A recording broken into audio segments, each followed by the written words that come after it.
거래 종목이 변경되었습니다. 안녕하세요. 스마트코인 트레이딩입니다. 리플 소송, 비트코인은 건드리지 마. 경고 사격, 소송이 점점 재밌어져 간다. 리플이 지금 소송을 하면서 이더리움을 건드리기 시작했죠. 그런데 이더리움에 이어서 비트코인까지 건드리고 있는 것 같은데 어떤 내용인지 한번 보도록 하겠습니다. 역시 리플 소송이 이쪽으로 방향을 선회하니 여기에 대해 기겁을 하는 사람들이 생기기 시작했다. 리플의 미친놈들이 결국 내 트윗을 타겟으로 삼아서 공격하고 있어. 이런 식으로 닉 카터가 트윗을 올렸죠.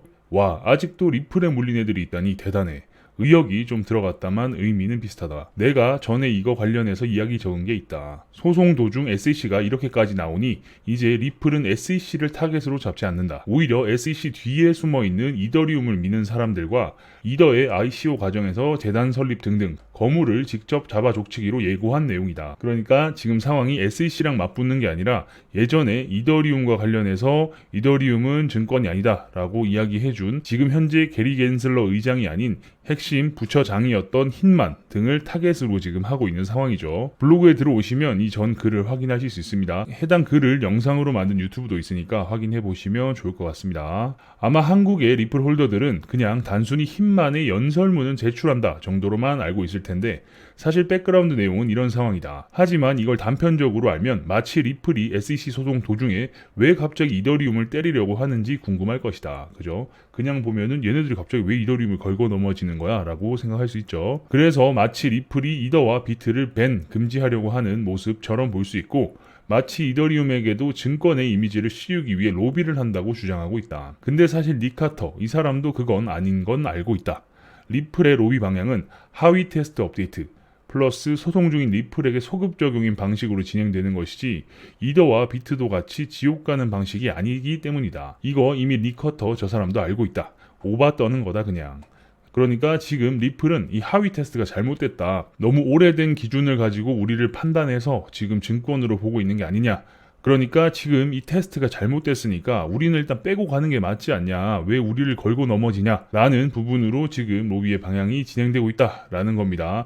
전부 다 너도 나도 다 죽자. 지금 이렇게 상황을 만들어가고 있는 게 아니다 라는 거죠. 선전포고의 시작. 니들이 미는 이더리움, 리플 죽이면 니들도 죽는 거야. AMB 크립토에서 리플 CTO 이야기가 언급됐다. 제목은 비트코인 금지와 이더리움에 대한 실체를 밝히는 건 리플에게도 좋지 않다 라는 내용이다. 자, 이걸 순진하게 제목 그대로 받아들이는 것이 맞을까? 잘 생각해보자. 딱 한 명 건드렸다. SEC는 숨어있는 이더리움의 힘만. 비트코인은 리플 측에서 대응이 아직 1도 없었는데 CTO가 비트코인을 언급했다는 것은 SEC에 숨어있는 거물 여러분, 이더리움 다음은 비트코인입니다. 우리 리플도 다치겠지만 준비들 하세요 하고 예고하는 것이다. 그러니까 지금 상황에서 수틀리면 우리는 너네까지 다 걸고 넘어질 거다. 너네가 과거에 한 일들을 우리가 다 알고 있으니까 이것까지 건드리긴 하지 마라 라고 하면서 무언의 압박을 하는 거죠. 왜냐? 여기에 있는 사람들이 이때 이렇게 뭔가 관여를 했거나 뭔가 받아먹은 사람들이 있을 거 아니에요. 그죠? 미국은 로비가 합법이니까 그 로비에서 받아먹은 사람이 있다거나 아니면 뭐 암암리에 뭔가 다른 쪽으로 도와준 사람들에게 무언의 압박을 하고 있는 거다 라고 볼 수 있겠죠. 힌만은 중간 보스다. 이더리움을 저격하기 위한 동네북이 될 것이다. 제이 클레이튼은 아직 노터치하는 이유는 걔는 이더와 비트 둘 다 연관이 있기 때문이다. 비트를 잡는 미끼인 거다. 이런 데 쓸 수 없다. 채굴 진영에 의해 대량 채굴된 비트코인의 추적과 로비. 굳이 중국에서 초기 물량이 채굴되고 있을 때 여기에 대한 SEC의 무대응에 대한 추적. 그 과정에서 제이 클레이튼이 동네북이 되는 역할. 힘만으로 이더를 조지고 제이 클레이튼으로 비트를 조지겠다는 CTO의 예고인 셈이다. 하지만 그 과정이 리플에게도 좋을 게 없다는 리플 CTO의 경고다. 같이 죽자는. 당연히 비트 이더가 공격을 받게 되고 거기에 대한 뭔가 안 좋은 판결이 나거나 문제가 생긴다라고 하면 시장에 영향이 있겠죠. 그러면은 당연히 크립토의 대장인 비트코인의 가격이 빠지면서 전반적으로 시장의 하락이 당연히 나타날 수밖에 없죠. 그 이유는 비트코인이 기축통화로 사용되는 마켓이 있기 때문에 기축통화의 가치가 떨어지게 되면 당연히 알트코인도 같이 가격이 내려가는 그런 이유에서입니다. 아무튼 지금은 상황이 이더리움 다음 비트코인으로 우리는 타겟을 할 거다. 이런 식으로 자꾸 흘러가면 우리 모두가 좋을 거 없다. 다 같이 좆되는 거야 얘들아. 그러니까 빨리빨리 너네들이 우리한테 좋은 쪽으로 흘러갈 수 있게끔 잘 처리해라. 안 그러면 우리 다 죽는다. 라고 무언의 압박을 또 넣고 있다라는 거죠. 뭔가 리플 소송에 탄력이 생기긴 했다. 뭔가 리플과 SEC의 소송에서 다른 애들도 같이 참전하기 시작했다. 아까 이야기한 닉 카터라는 애는 캐슬 아일랜드 벤처스의 파트너 중 한 명이며 비트코인 클린 에너지 만들기 협회 고문이다. 뭐 이런 데도 있네요. 그죠?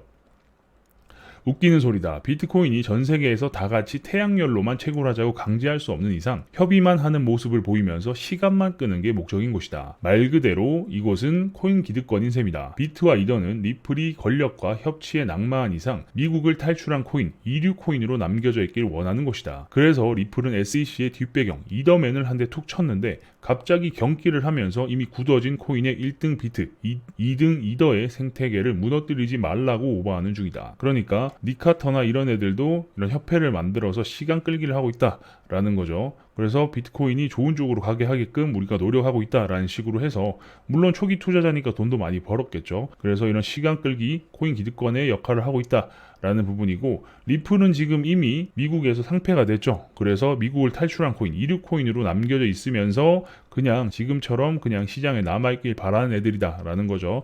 그래서 지금 리플 CTO가 야 이렇게 계속 가면 이더리움도 건드리고 이제 최종적으로 우리 비트도 건드릴 거다라고 하니까 이렇게 무너뜨리지 말라고 오버하고 있다라는 거죠. 아주 경기를 하고 있다라는 말입니다.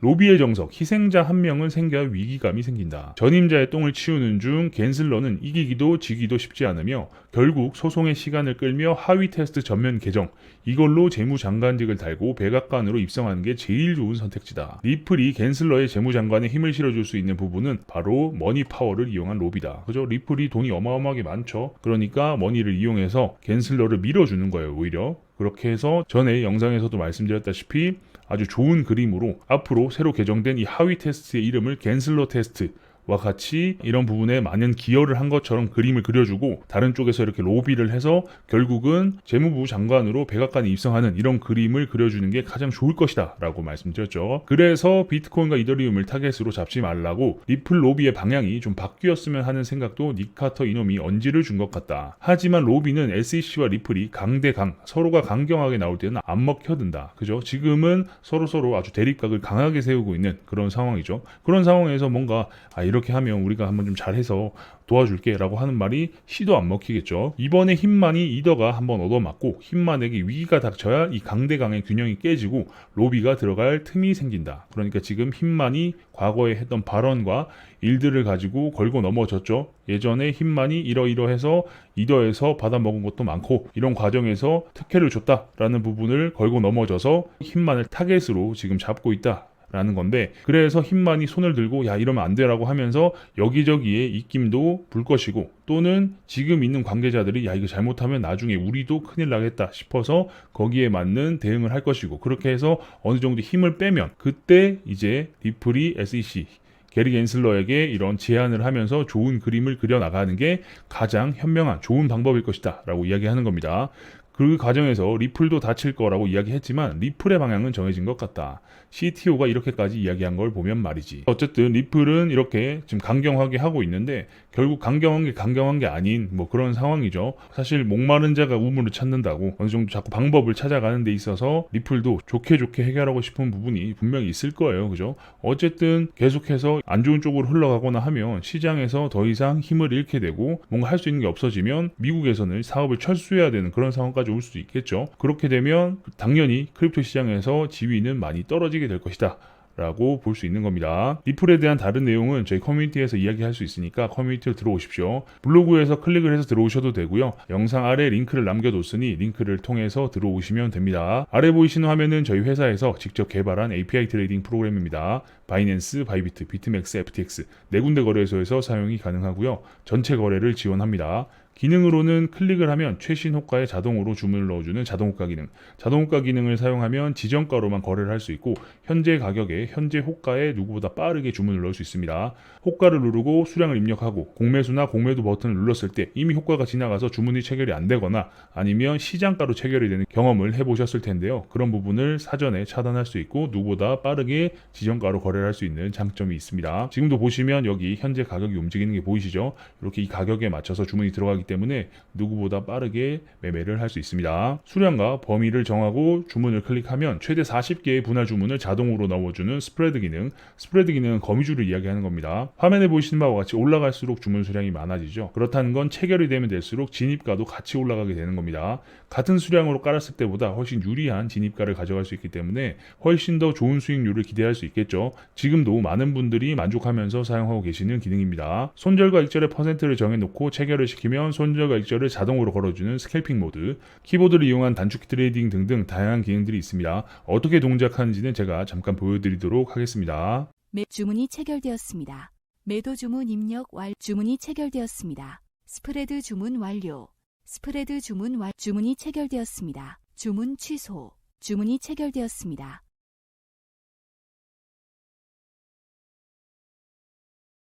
주문이 체결되었습니다. 홈페이지에 들어오시면 더 다양한 내용을 확인하실 수 있는데요. 우측 하단에 보시면 사용법 알아보기 위키가 있습니다. 처음 프로그램을 어떻게 만들었는지, 어떻게 업데이트가 되어 왔는지, 거래소별로 API 키는 어떻게 발급받는지, 프로그램 어떤 기능이 있고 어떻게 사용하는지 등등의 내용이 있으니까 보시면 금방 이해가 되실 거예요.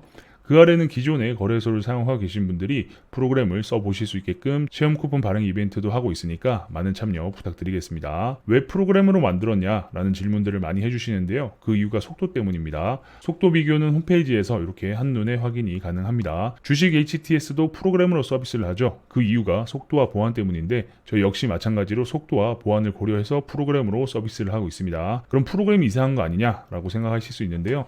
하단에 보시면 사업자 등록 번호가 오픈되어 있습니다. 그 아래는 고객센터 번호도 있으니까요. 운영시간 평일 오후 3시부터 11시까지 운영시간 내에 연락을 주시면 언제든 친절히 응대할 수 있도록 하겠습니다.